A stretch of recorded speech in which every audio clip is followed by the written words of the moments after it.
believe in.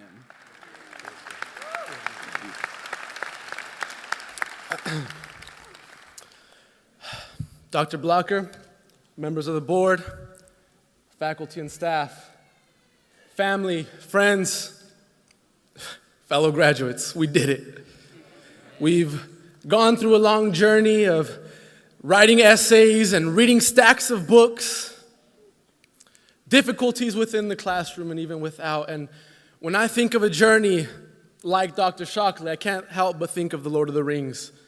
The story of young Frodo Baggins, who leaves the Shire, taking upon himself the task of taking this powerful ring to Mordor to be destroyed.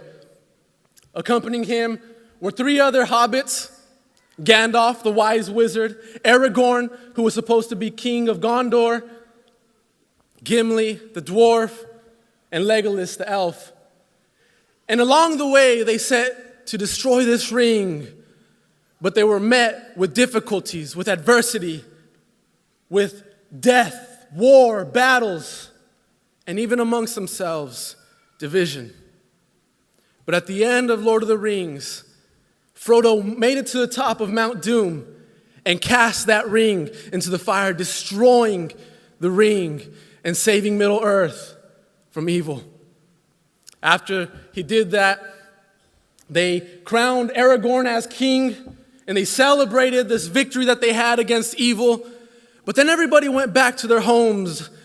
Frodo and the hobbits went back to the Shire. And you know, we're here today to celebrate this special occasion. We're here to celebrate the fact that we endured the tests, and many tests there were. We are here today to celebrate the fact that we believed God. And we'll leave here today and we'll go out and we'll take pictures with our friends and with our favorite professors and with our family. And do that, take pictures. You want to remember this occasion. We'll pack out restaurants and we'll go to somebody's house and eat and celebrate what we've done. But before we leave, I want to leave my graduates with two things to remember as we go on into our lives in ministry. Whether you continue your education, going to seminary or pursuing a master's degree and later on a PhD perhaps, or if you continue on in pastoring and counseling others, there's two things I want you to remember. And these two things come to us from Hebrews chapter 12, which reads, "Therefore, since we have such a great cloud of witnesses surrounding us, let us also lay aside every encumbrance and the sin which so easily entangles us, and let us run with endurance the race that is set before us, fixing our eyes on Jesus, the author and perfecter of our faith, who for the joy set before him endured the cross, despising the shame, and has sat at the right hand of the throne of God. Consider him who has endured such hostility by sinners against themselves, so that you do not grow weary and lose heart." The context of chapter 12 of Hebrews is right after chapter 11, where the author of Hebrews names a list of Old Testament saints who endured the test, who trusted and believed God. And even though they didn't receive what God had promised to them, they believed that he was faithful, that he would fulfill what he had started in them. You have people like Abraham and Sarah, people like Moses and even Samson and Jephthah. That's right, I said Samson and Jephthah. And then we get to chapter 12, and it seems like the author flips it on us, and he says, now it's your turn. And the first thing that I want you to remember is that God is the giver of the task. Amen. So be faithful. He says in verse 1, "Let us run with endurance the race that is set before us." The fact that the race has been placed in front of us means that we didn't get to choose the race, but it was given to us. Amen. Not only that, but the author says to run with endurance. That is to keep moving forward. He says to run, not to walk, not to pause, not to sit down, but to run with endurance. To endurance is to persevere under difficulty. It is to keep moving forward even when everything pushes back. It is to keep on going when everyone around you and all your circumstances dictate to stop. It is to keep moving forward because the race has been set before us. Frodo, as they were going on their journey to Mordor to destroy this ring, they had just gone through a battle and a war, and some of their friends had died. And Frodo comes to Gandalf and he says, I wish the ring had never come to me. I wish none of this had ever happened. And Gandalf, the wise wizard that he was, he responded and he said, so do many who live to see such times. But it's not for us to decide the times, but it's what we do with it. Amen. He said, Bilbo, your uncle, was meant to find that ring, in which case you were meant to have it. And that is an encouraging thing. God is the giver of the task, so be faithful. The second thing I want you to remember is that God is the motivator of the task, so persevere. He says, fixing our eyes on Jesus. It is putting your eyes on Christ, looking to him as our example, looking to him as our role model, to step in the steps that he stepped before us.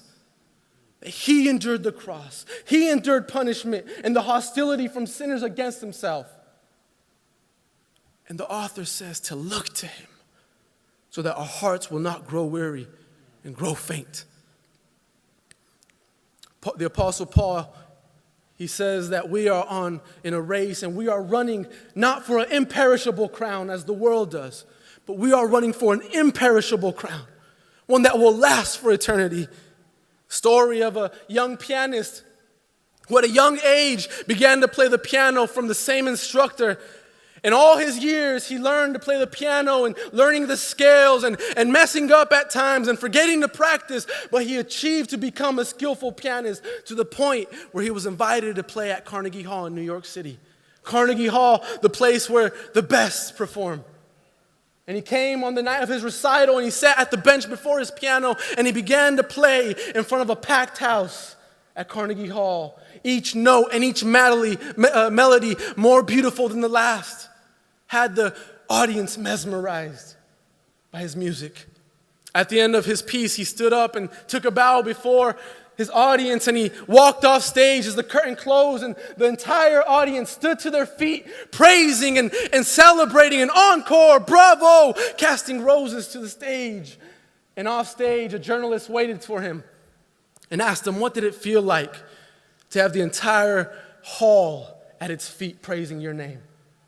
This young pianist looked at this journalist in the eyes and he said, humbly, it meant nothing to me.